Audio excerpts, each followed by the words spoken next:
A story of a young beautiful lady named Julie, a stunning 25-year-old blonde, hailed a taxi after a night out with friends at a trendy club. The music still echoed in her ears as she settled into the backseat. As the driver deviated from her route, a sense of unease crept in. Before she could protest, a cloth covered her face, and everything went black.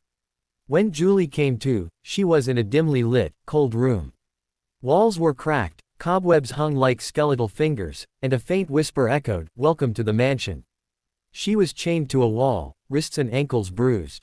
Panic set in as she realized she was alone, trapped.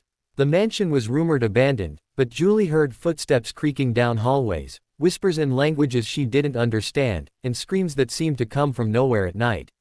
The driver, now her captor, visited occasionally, bringing food and taunting her about the ghosts that shared the mansion. He'd laugh, saying she'd join them soon. Days blurred. Julie lost track of time. The only constant was the ghostly figure in a Victorian gloom that floated towards her one night. The spirit's eyes were empty sockets, but it whispered, "They're coming for you."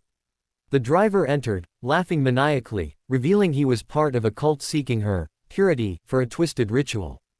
Julie fought, but he injected her with something. As she drifted off, the ghost whispered, "I'll protect you."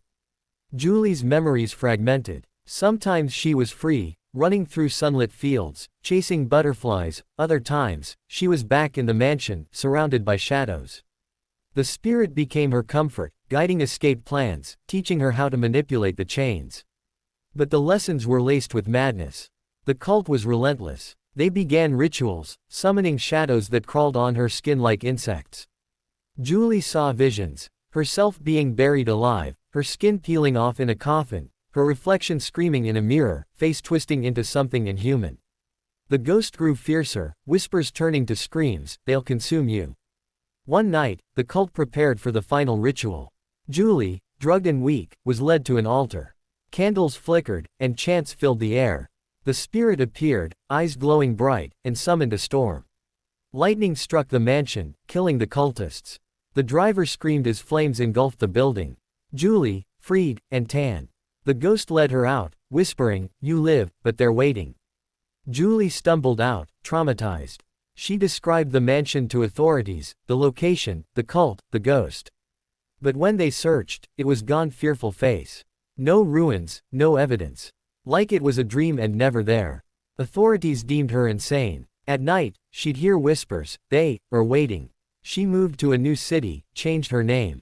But the shadows followed. In her apartment, she'd find notes, "They're waiting." On her phone, messages, "Join them." One night, she saw the ghost in her mirror, smiling. The voice whispered, "You never left." Julie's sanity shattered. She locked herself in a room, screaming. The last thing she saw was the ghost's face, lips forming words, "They're here." The screams stopped. The room went silent. Authorities found her days later, eyes open, skin pale. On the wall, written in blood, "They're waiting."